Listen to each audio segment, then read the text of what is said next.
सतगुरुदेव की जय। बंदी छोड़ कबीर साहिब जी की जय। बंदी छोड़ गरीबदास जी महाराज जी की जय। स्वामी राम देवानंद जी गुरु महाराज जी की जय हो।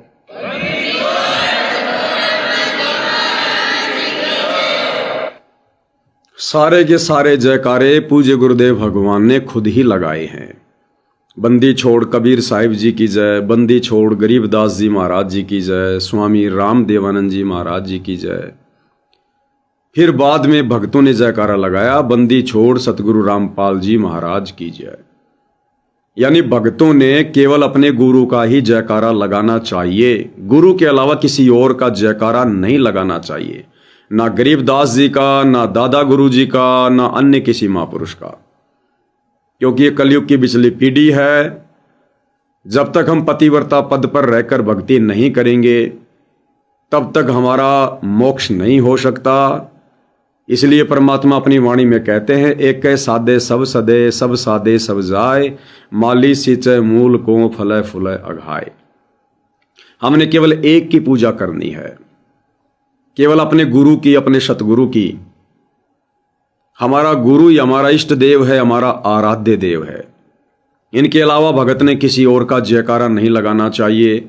अपने गुरु के अलावा भगत ने किसी और को दंडवत प्रणाम सौपन में भी नहीं करना चाहिए, क्योंकि 21 ब्रह्मांड में कोई भी दंडवत प्रणाम का अधिकारी नहीं है, योग्य नहीं है।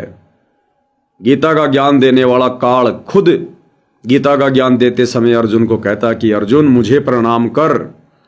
यानी गीता ज्ञान दाता ये काल ब्रह्मा विष्णु महेश का पिता, 21 ब्रह्मांड का भगवान, 21 ब्रह्मांड की सर्वश्रेष्ठ शक्ति, ये भी कह रहा है कि मुझे भी दंडवत प्रणाम मत करना, मैं भी दंडवत प्रणाम लेने का अधिकारी नहीं हूं।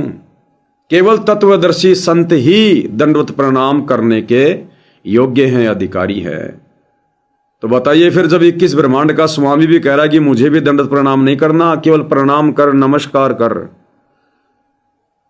तो फिर सतगुरु रामपाल जी कौन हैं? अरे फिर सतगुरु रामपाल जी कौन हैं? ये भी तो हमारे साथ 21 ब्रह्मांड में ही हैं, तत्वदर्शी संत हैं। 21 ब्रह्मांड का स्वामी खुद को दंडवत प्रणाम करने के लिए मना कर रहा है कि मैं अधिकारी नहीं हूं, जो यहां की सर्वश्रेष्ठ शक्ति है।